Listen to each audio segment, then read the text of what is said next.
अरे कान पकड बोल. सॉरी बोल भाई हात चालतील कशा डोक्याची वाट लावतो. कान पकड हात पकड कान पकड के सॉरी बोल. देखिए मुंबई में तो मराठी बोलना आना ही चाहिए. फंडामेंटल राइट नाम का भी कोई चीज होता है जो हमारे संविधान में दी गई है. आर्टिकल 29 क्लॉज 1 कहता है every citizen of India having distinct language script and culture of its own shall have right to conserve the same. अरे कान पकड बोल. सॉरी बोल भाई हात चालतील कशा डोक्याची वाट लावतो. कान पकड हात पकड कान पकड के सॉरी बोल. यहाँ पर आपने ये वीडियो देखा और इस वीडियो में आपको साफ दिख रहा होगा कि यहाँ पर कुछ लोग जो है वो यहाँ पर धमकी भरे शब्दों में कह रहे हैं. भाषा को लेकर यहाँ पर विवाद हो रहा है, यानी कि हिंदी और मराठी को लेकर यहाँ पर मूलतः विवाद हुआ है. और ये घटना है मुंबई की. मुंबई के एक डी मार्ट में कुछ लोग यानी कि एमएनएस के कार्यकर्ता यहाँ आते हैं जो राज ठाकरे गुट के हैं और यहाँ पर आकर वो धमका रहे हैं यहाँ पर दो लोग को कि तुमने मतलब हिंदी क्यों बोला, तुम मराठी में क्यों नहीं बात कर रहे हो, या तुम मराठी अभी तक तुमने मराठी क्यों नहीं सीखा. आप पहले इस पूरे वीडियो को, इस पूरे विवाद को सुनिए. बोल चल कधी आला तू मुंबईत कधी आला. एक मिनिट मुंबईत कधी आला, कधी होत का बोलले काय पटवतात का इकडे. मराठी भाषा येत नाही का तुला. ठीक जिसको बोलायची आहे ना ती बदल. ज्याला मराठी येते त्याला तू शिकवणार. इसको तू सर अजून एक इम्पोर्टेंट काय बोलला माहितीये का, तुम रेसिमेंट देने आए हो कि हमको मराठी सिखाने आए हो. एक मिनिट मैंने ऐसा नहीं बोला था. मेरे पास रिकॉर्डिंग है भाई, दिखाओ क्या कुठून आलास तू मराठी बोलणार नाही असं का बोलला. त्याचं नाव विचारत कोण आहे. तुम्ही रिक्वेस्ट केलं का त्याला की नाही मला मराठी येत नाही, मी हिंदीमध्ये बोलतो असं रिक्वेस्ट केली. तुम्ही आल्यानंतर तुम्ही त्यांच्यावर असे का भडकले.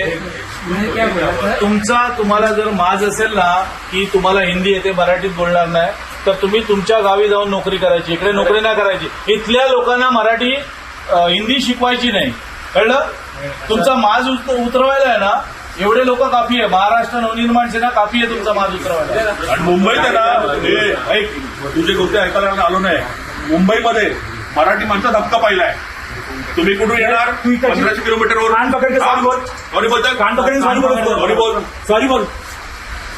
सॉरी बोल. अरे कान पकड बोल. सॉरी बोल. भाई हात चालतील कशा डोक्याची वाट लावतो. कान पकड हात पकड कान पकड के सॉरी बोल. कान पकड ऊपर जाके लेके जाते हैं, ऊपर लेके जाएंगे. जल्दी कान पकड़. आपके सामने समोर रे असा आणि कान पकड. सॉरी बोल. देऊ का फटका. चल लवकर कान पकड. सॉरी बोल. सॉरी बोल ना. कान पकड. कान पकड सॉरी बोल. सॉरी बोल. सॉरी बोल. मराठी माणसाची माफी माग. इस वीडियो में साफ जाहिर हो रहा है डिक्टेटरशिप यानी कि तानाशाही. यहाँ पर साफ साफ दिख रहा है कि भाई तुम्हें मराठी आनी चाहिए. तो भाई भाषा को लेके इतनी नफरत क्यों, या हिंदी को लेके इतनी नफरत क्यों, और ऐसा आपके अंदर ऐसी सोच क्यों है. भाई अगर कोई जरूरी नहीं कि हर किसी को हर भाषा आए ही या वो सीख ही ले, लेकिन भाषा यहाँ सिर्फ एक माध्यम है अपने आप को एक्सप्रेस करने का. लेकिन जिस तरह से ये यहाँ पर मराठी को लेकर अपना वर्चस्व इस भाषा को लेकर दिखा रहे कि भाई तुम मुंबई में तुम्हें रहना है तो तुम्हें मराठी आनी चाहिए, तुम्हें सीखना चाहिए. जिस तरह से ये उस डी मार्ट के वहां के काम करने वाले लोगों को जो बोल रहे हैं कि तुम्हें कितना समय हुआ, तुम्हें क्यों नहीं आता. तो भाई अगर आप जो मराठी लोग हैं जो यहाँ पर ऐसी भावना रखते हैं, आप अगर बिहार आ जाएंगे, आप बिहार के किसी भी क्षेत्र में चले जाएंगे, मिथिलांचल में चले जाएंगे या कोई भोजपुरी बोलने वाले क्षेत्र में चले जाएंगे, तो क्या वहां पर आपको लोग बोलेंगे कि तुम मैथिली बोलो, वरना तुम्हें हम जीने नहीं देंगे, तुम्हें काम करने नहीं देंगे. ये हमारी भारत की खूबसूरती है. आज वर्सोवा डीमार्ट इथे हा तरुण मराठी बोलण्यावरून यांची बाचाबाची झाली. मी मराठीत बोलणार नाही असं यावेळी व्यक्तीने जेव्हा सांगितलं त्यावेळेला यांचे मॅनेजर आले. त्या मॅनेजरने अरे रावीमध्ये मला मराठी येत नाही, मी हिंदीमध्येच बोलणार, तुला जे काय करायचं करून घे अशा भाषेत, अर्वाच्य भाषेत त्याला शिवीगाळ केली आणि मराठीचा अपमान केला. महाराष्ट्र नवनिर्माण सेनातर्फे या सर्व कार्यकर्ते पदाधिकाऱ्यांतर्फे लगेच याचा माज उतरवण्यात आला. आज याला आम्ही समज दिलेली आहे मनसेतर्फे. पुन्हा असा प्रकार घडला तर यांचा पुन्हा माज उतरवला जाईल.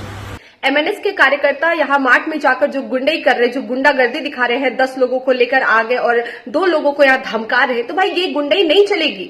क्योंकि यहाँ पर लोकतंत्र है, डेमोक्रेसी है, यहाँ राजतंत्र नहीं है जो आप तानाशाही अपनी दिखा रहे हैं। और दूसरी बात यह कि अगर मान लेते हैं कि सामने वाले व्यक्ति ने मराठी भाषा को लेकर कुछ आपत्तिजनक या कुछ भी ऐसी बातें कही, तो प्रशासन है ना, कानून व्यवस्था है ना, आप वहां जाकर बात करिए, वहां जाकर अपनी शिकायत दर्ज कराइए, या फिर आप गुंडे पर उतर आएंगे, आप लोगों को आकर धमकाने लगेंगे, आप मारने की बात करेंगे।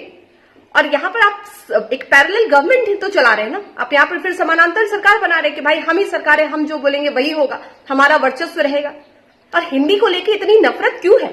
हम बिल्कुल मुंबई में जाकर हम हिंदी बोल सकते हैं और बिल्कुल शान से बोल सकते हैं। और आप जैसे लोग जो गुंडई करते हैं, उनकी गुंडई ज्यादा दिन तक चलने वाली नहीं है। यहाँ पर ये जो गुंडई करते हुए कुछ लोग यहाँ पर नजर आ रहे हैं, आप इनको सुनिए, ये क्या बोल रहे हैं, सॉरी बोलो, बार बार बोल रहे हैं। मतलब सॉरी क्या है, वो इंग्लिश वर्ड है, वो अंग्रेजों के शब्द है और उसको आप स्वीकार कर रहे हैं। लेकिन अपने ही देश की भाषा के लिए इतनी नफरत, हिंदी को लेकर इतनी नफरत। अरे तो भाई इतनी नफरत है तो बॉलीवुड वाले को क्यों नहीं कहते हो कि जाकर आप मराठी में सारे मूवीज बनाओ, सारे मूवीज तो वहीं पे बनते हैं, सारा कुछ वहीं पे होता है, फिर वहां पर आपकी गुंडे निकल जाती है।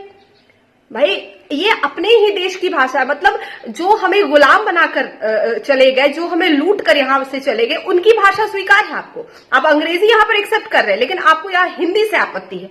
ऐसी गुंडागर्दी नहीं चलने वाली है। फिर पता चला कोई बंगाल गया तो पहले बंगाल जाने से पहले वो पूरा ग्रामर पढ़ ले, पूरा बंगाली सीख ले, उसके बाद वो बंगाल जाएगा। ये हमारे देश की खूबसूरती है।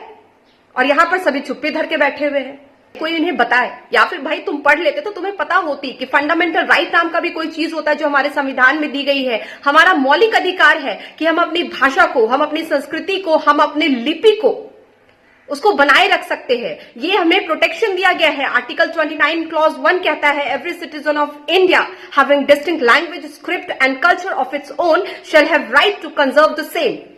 तो भाई ये पढ़े होते तब तो कुछ पता होता, यहां पर आकर गुंडे ही नहीं कर सकते। और अगर किसी को लगता है कि किसी की भाषा का अपमान होता तो प्रशासन, कानून नाम की भी व्यवस्था है यहाँ पर। आप गुंडई यहाँ पर जाकर किसी को थोप नहीं सकते हैं। ये जो घटना हुई है ये बीजेपी शासित प्रदेश में हुई है और यहाँ पर बीजेपी क्या कर रही है, अभी तक इन पर कोई कार्रवाई क्यों नहीं किया गया अभी तक? और बीजेपी चुप है, चुप रहेगी, ये हमें पता है। क्यों? क्योंकि भाई यहाँ पर मराठी ज्यादा है, ज्यादा यहाँ पर है, ये मेजॉरिटी में है।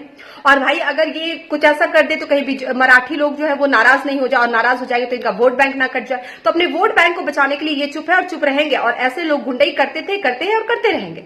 ना इन्हें कानून का डर है, ना इन्हें प्रशासन का कोई डर है, ना इन्हें संविधान का कोई सम्मान है। तभी तो ये खुद को ही कानून प्रशासन समझकर ऐसा काम कर रहे हैं और खुलेआम ऐसे वीडियोस को बना रहे हैं और फिर पोस्ट भी कर रहे हैं।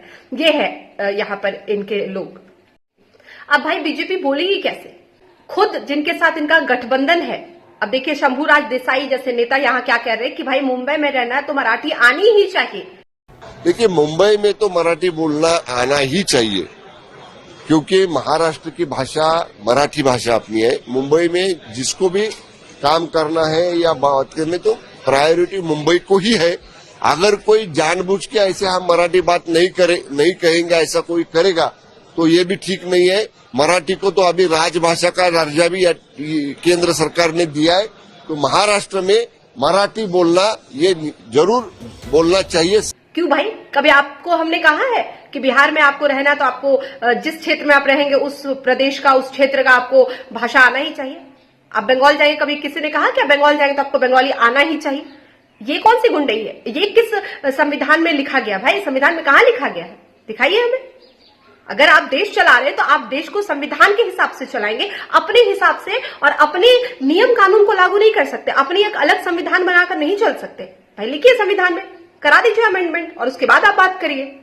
ये तो आप मतलब इलीगल बात कर रहे हैं ना। और खुद जब नेता ऐसी बात कर रहे हैं तो भाई बाकी लोग का क्या होगा? यही होगा जो हो रहा है। और ऐसी घटना एक बार नहीं कई बार हो चुकी है।